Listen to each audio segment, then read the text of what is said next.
ng DWALFM, Radyo Totoo, CMN Batangas.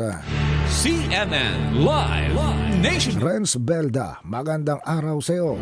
Magandang umaga Ariel, magandang umaga Pilipinas. Isinagawa ng Batangas Police Provincial Office o BPPO sa pamumuno ni Acting Provincial Director Police Colonel Oliver Eborang Agarang Parangal Program o on-the-spot awarding ceremony for PNP personnel with significant accomplishment na ginap sa BPPO Covered Court, Camp General Miguel Malvara, Barangay Kumintang Ilaya, Batangas City.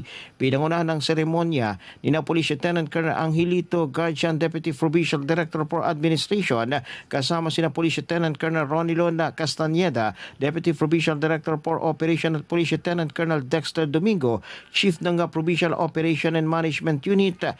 Kinilala sa nasabing programang huwarang paghanap, dedikasyon at hindi matatawarang paglilingkod ng mga tauhan ng Batangas PPO na naging mahalagang bahagi sa pagpapanatili ng mapayapa, maayos at matagumpay na seguridad sa isinagawang State of the Nation Address o SONA 2026.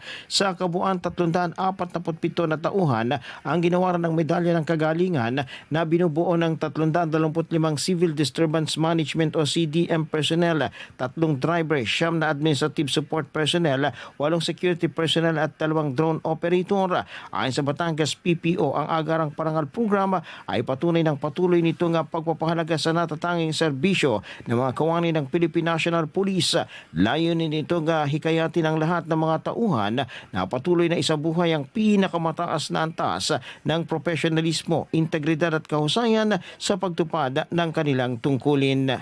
Mula sa DWALFM 95.9, ito si Renz Belda ng CMN Batangas, nagulat live para sa CMN Pilipinas. CMN Live Nationwide. Maraming salamat, Renz Belda, mula po naman sa impila ng DWALFM, Radyo Totoo, CMN Batangas.